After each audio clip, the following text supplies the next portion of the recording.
तो आज हमारे पास एक क्वेश्चन है कि if z is equals to √3 plus iota की whole power 17 divide by 1 minus iota की whole power 50, then find the principal argument. आपको क्या निकालना है? Then find the value of principal argument. Principal argument क्या है, आपको उसकी वैल्यू फाइंड आउट करनी है।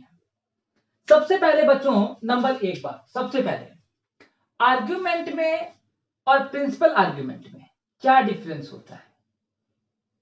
देखिए, एम्पलीट्यूड बोल दीजिए, चाहे तो आप उसको आर्ग्यूमेंट बोल दीजिए, चाहे आप उसको प्रिंसिपल आर्ग्यूमेंट बोल दीजिए, चाहे उसको प्रिंसिपल एम्पलीट्यूड बोल दीजिए। देखिए, नंबर एक बात, आपने किसी भी क्वेश्चन को सॉल्व किया, आपके पास कोई भी वैल्यू आई, फॉर एग्जांपल मैं मान लेता हूं कि थीटा इज इक्वल्स टू 5/5 आ गई, ठीक है, कुछ भी एंगल आ गया, ठीक है। तो इसको हम लोग क्या बोलते हैं कि ये आपके पास क्या है? आर्ग्यूमेंट है। क्या है आपके पास? आर्ग्यूमेंट है। या फिर हम इसी चीज को क्या बोलते हैं कि ये आपके पास क्या है? एम्पलीट्यूड है। लेकिन जहां पर आपसे पूछे कि बताइए कि प्रिंसिपल आर्ग्यूमेंट की वैल्यू क्या होगी, देखिए principal argument PAL, principal argument, या फिर हम लोग क्या बोल सकते हैं इसको? Principal amplitude. मैं दोनों चीज इसलिए लिख रहा हूं क्योंकि पेपर में किसी भी नाम से आ जाता है। देखो, जब भी आपसे ये चीज पूछेगा तो याद रखना कि जो थीटा की वैल्यू जो होगी वो -π से लेकर पाई के बीच में हमेशा लाई करेगी, याद रखना। मतलब तुम्हारा आंसर कुछ भी आया है उसको इस फॉर्म में कन्वर्ट करो। बात समझ में आ गई? चलो अब देखो मैं आपको कुछ कॉन्सेप्ट बता देता हूं। जैसे देखिए, मैं मान लेता हूं कि आपके पास, सबसे पहले ये बताओ, मॉडुलस का मतलब समझते हो और आर्ग्यूमेंट का मतलब समझते हो? नहीं समझते तो समझ लेना। देखो, तुम्हारे पास कोई भी एक कॉम्प्लेक्स नंबर है, उस कॉम्प्लेक्स नंबर के लिए हमारे पास ये ओरिजिन 0 0 हो गया। कोई भी कॉम्प्लेक्स नंबर, मान लीजिए कि कॉम्प्लेक्स नंबर 3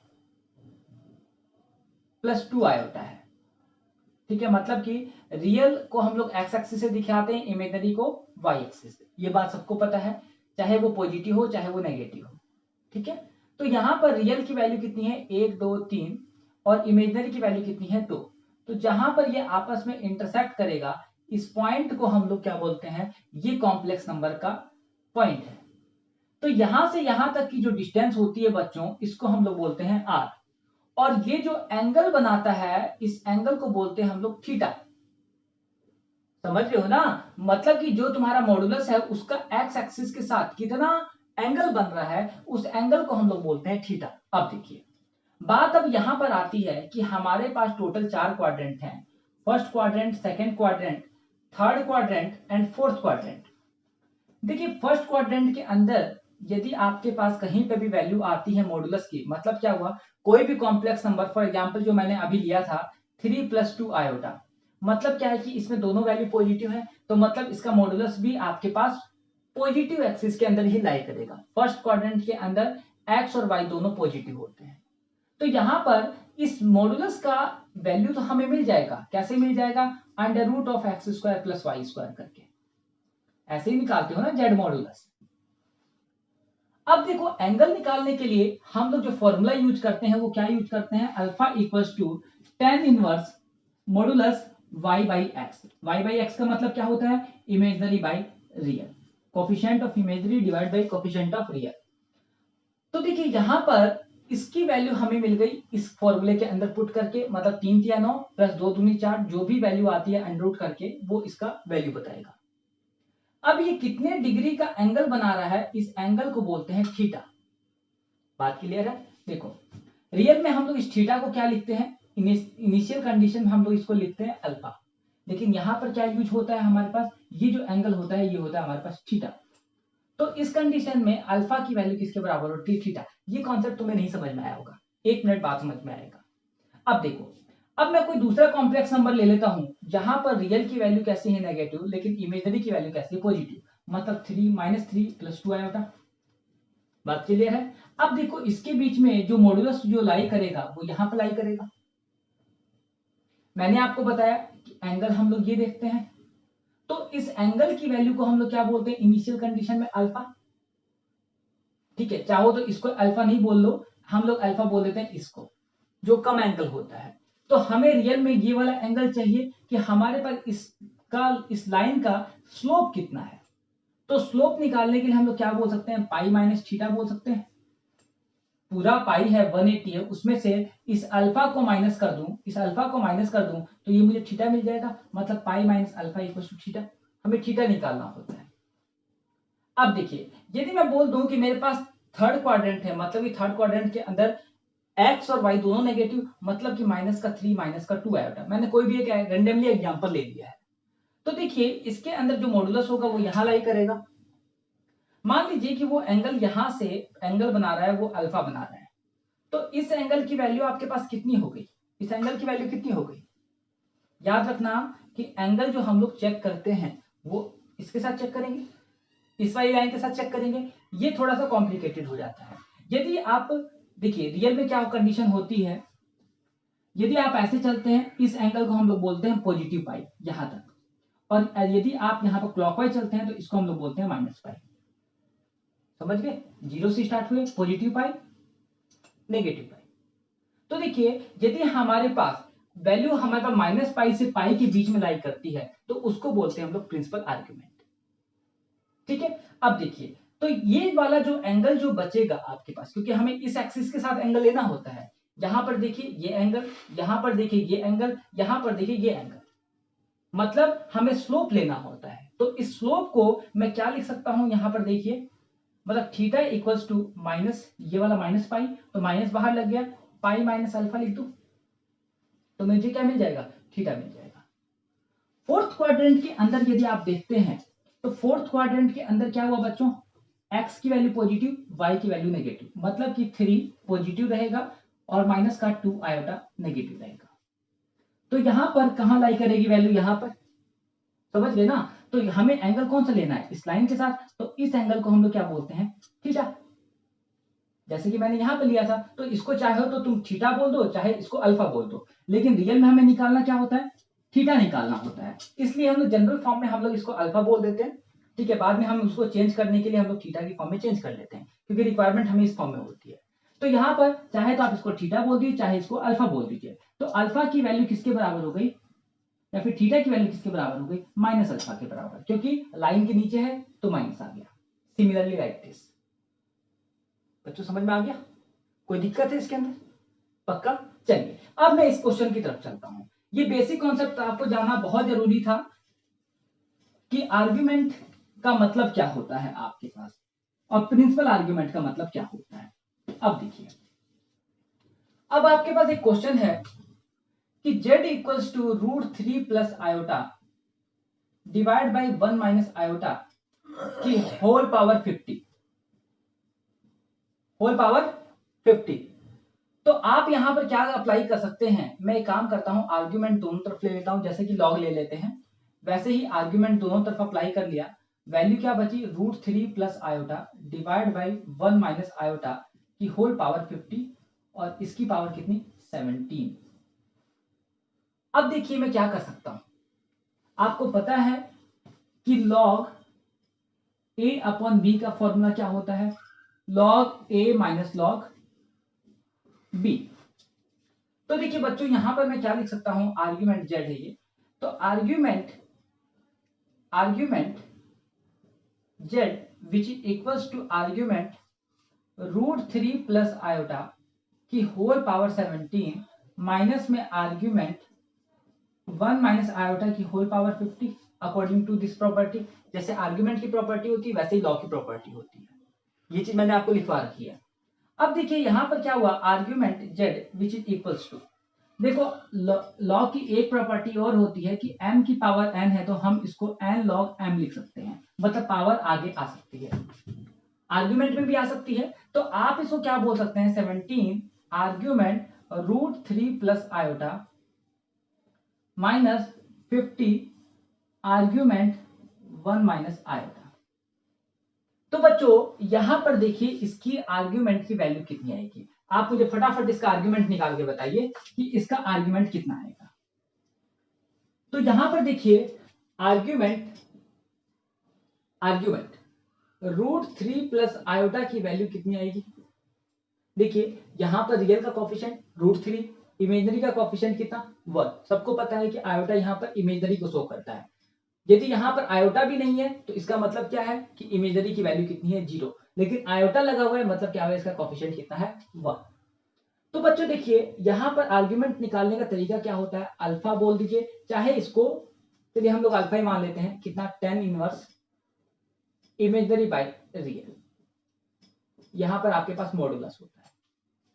तो देखिए यहां से अल्फा की वैल्यू कितनी हो गई, tan इनवर्स इमेजिनरी कितना है आपके पास 1 डिवाइड बाय √3। तो यहां पर अल्फा की वैल्यू बच्चों कितनी हो गई, tan इनवर्स, इस पूरे को आप लोग क्या लिख सकते हैं, tan π/3 लिख सकते हैं, π/3 π/3 या फिर π/6। देखो tan 30 की वैल्यू कितनी होती है आपके पास 1/√3 होती है, और tan 30 का मतलब क्या हुआ आपके पास π/6 हुआ। तो यहां पर मैं π/6 लिख दूं। तो बच्चों देखिए यहां पर ये इसके साथ कैंसिल आउट, तो यहां पर अल्फा की वैल्यू कितनी बच गई π/6। फर्स्ट क्वाड्रेंट में है क्योंकि दोनों वैल्यू पॉजिटिव है, इसलिए क्या हो गया alpha equals to theta equals to π/6। मैं इस वैल्यू को यहां पे पुट कर दूं तो क्या हुआ, argument z which is equals to 17 into π/6, π/6 minus में 50, आर्ग्यूमेंट इसकी वैल्यू निकालें। चलो निकालो फटाफट, वैल्यू बताओ इसकी कितनी आती है हमारे पास। आर्ग्यूमेंट 1 माइनस जेड चाहिए हमें, कितना चाहिए, 1 माइनस आयोटा चाहिए, इसका हमें आर्ग्यूमेंट चाहिए। तो कितना हुआ बच्चों, alpha equals to tan inverse imaginary का कोफिशिएंट कितना -1 डिवाइड बाय रियल का कोफिशिएंट कितना 1। तो यहां से अल्फा इक्वल्स टू कितना हो गया, tan इनवर्स मॉडुलस है -1 मतलब कि 1 ही कंसीडर होगा। तो alpha equals to tan inverse, इस 1 को क्या लिख सकते हो π/4। tan 45 की वैल्यू 1 होती है, मॉडुलस की वजह से -1 1 में कन्वर्ट हो गया। तो अल्फा इक्वल्स टू कितना हो गया, कैंसिल आउट, वैल्यू कितनी बच गई π/4। अब देखिए ये वाली वैल्यू कौन से क्वाड्रेंट में लाई करेगी, आप ये चेक कीजिए। देखिए आपको पता है कि यहां पर रियल पार्ट ये है 1 हो गया, -1 मतलब कि ये यहां हो गया, मतलब ये कौन से क्वाड्रेंट में लाई करेगा, फोर्थ क्वाड्रेंट में। और फोर्थ क्वाड्रेंट के अंदर जो थीटा होता है वो किसके बराबर होता है, माइनस अल्फा के बराबर। तो यहां से थीटा की वैल्यू कितनी हो गई, माइनस का π/4।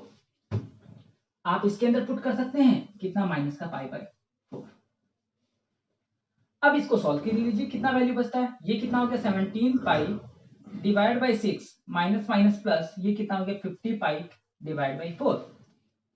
यहां से आप इसका एलसीएम लीजिए, कितना बचता है वैल्यू चेक कीजिए। ये हो गया 12, 6 दूनी 12, 17 दूनी 34, 34 पाई प्लस में 4 से डिवाइड कीजिए, कितना हो गया 4 3 जा 12, इससे मल्टीप्लाई करेंगे तो 150 पाई। तो इसका टोटल वैल्यू जो बचा वो कितना बचा 140, 150 प्लस में 34 184 पाई डिवाइड बाई 12। आपके पास जो वैल्यू जो बची किसकी, आर्ग्यूमेंट z की जो वैल्यू बची, this will be equals to argument z। नहीं समझे क्या, आर्ग्यूमेंट z की जो वैल्यू बची वो कितनी बची 184 पाई डिवाइड बाई 12। देखो कोई ऑप्शन है नहीं है, मतलब कि अब हमें इसको चेंज करना पड़ेगा। तो अब आप इसको चेंज करेंगे तो यहां से देखिए नंबर एक बात, तो इससे हमसे प्रिंसिपल आर्ग्यूमेंट पूछा है तो ये कभी हो ही नहीं सकता है। अब देखिए argument z is equals to 184 pi divide by 12, आप इसको चेंज कीजिए। आर्ग्यूमेंट z की वैल्यू कितनी हो गई, डिवाइड कीजिए कितना हुआ, हम लोग 4 से काटते हैं, 4 के 12, 4 चौका 16, कितना बचा 4 6 का 24, मतलब क्या हुआ 46 पाई डिवाइड बाई 3। अब हम इसको थोड़ा और सिंप्लीफाई करें, क्योंकि हमें जो वैल्यू चाहिए वो कहां चाहिए, -पाई से लेकर थीटा की जो वैल्यू है वो पाई के बीच में लाई करती है प्रिंसिपल आर्ग्यूमेंट के केस में। क्या इसमें लाई कर रही है, नहीं कर रही है। तो बच्चों यहां पर देखिए हम लोग क्या कर सकते हैं, या तो एक काम करो इसको थोड़ा और सिंप्लीफाई करो। तो argument z which is equals to 3 से डिवाइड करोगे तो 3 एकम 3, 3 पंजे 15, 15 पाई प्लस में पाई बाई 3, एलसीएम लो कितना हुआ 45 पाई प्लस में पाई 46 पाई डिवाइड बाई 3। अब देखिए मैं इस चीज को क्या लिख सकता हूं, देखो 15 पाई है तो देखिए क्या हुआ, 15 पाई का मतलब क्या हुआ, 1 पाई 180 डिग्री, 1 पाई 2 पाई 3 पाई 4 पाई 5 पाई 6 7 8 9 10 11 12 13 14 15।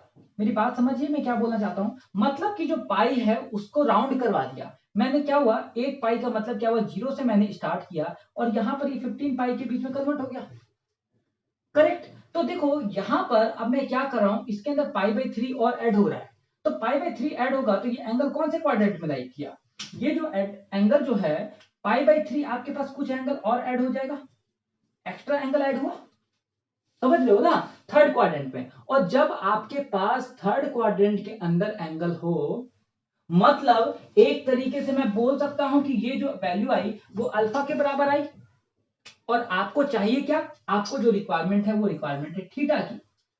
तो थीटा क्या हुआ, थीटा का मतलब क्या हुआ, जब ऐसा केस होता है तो हम लोग इस लाइन के साथ एंगल देखते हैं, और इस लाइन के साथ एंगल कौन सा हुआ, ये वाला, मतलब this angle will be equal to theta. तो इस थीटा की वैल्यू जो आप निकालेंगे, उस थीटा की वैल्यू कितनी रहेगी, वो कैसे निकालते हैं, आपको फॉर्मूला पता है, minus of pi by pi minus theta. तो आप लोग यहां पर क्या लिख सकते हैं, माइनस पाई थीटा अल्फा बोल दीजिए, क्योंकि थीटा तो हम लोग निकाल रहे हैं। तो अल्फा की वैल्यू कितनी है आपके पास, पाई बाई 3। तो बच्चों यहां से जो टोटल जो वैल्यू आई वो कितनी आई, माइनस, इसको सॉल्व करोगे तो कितनी आई, 2 बाई 3। तो आपके पास जो थीटा की जो फाइनल वैल्यू आई वो कितनी आई, माइनस का 2 पाई बाई 3। देखिए कोई वैल्यू लाई कर रही है आपके पास, देखिए फर्स्ट ऑप्शन ही आपका ये है। बच्चों समझ में आ गया, कोई दिक्कत है इसके अंदर। तो इस क्वेश्चन के अंदर हम लोगों ने क्या किया, इस क्वेश्चन के अंदर हम लोगों ने कुछ नहीं किया, सबसे पहले बस इसके अंदर हम लोगों को प्रॉपर्टी पता होनी चाहिए, प्रॉपर्टी पता होने के बाद हम लोगों ने आर्ग्यूमेंट का फॉर्मूला अप्लाई किया, एंड आर्ग्यूमेंट का फॉर्मूला अप्लाई करने के बाद हम लोगों ने उसको सिंप्लीफाई किया, एंड देन इस फॉर्म में हम लोगों ने उसको कन्वर्ट कर दिया। समझ में आ गया, ओके।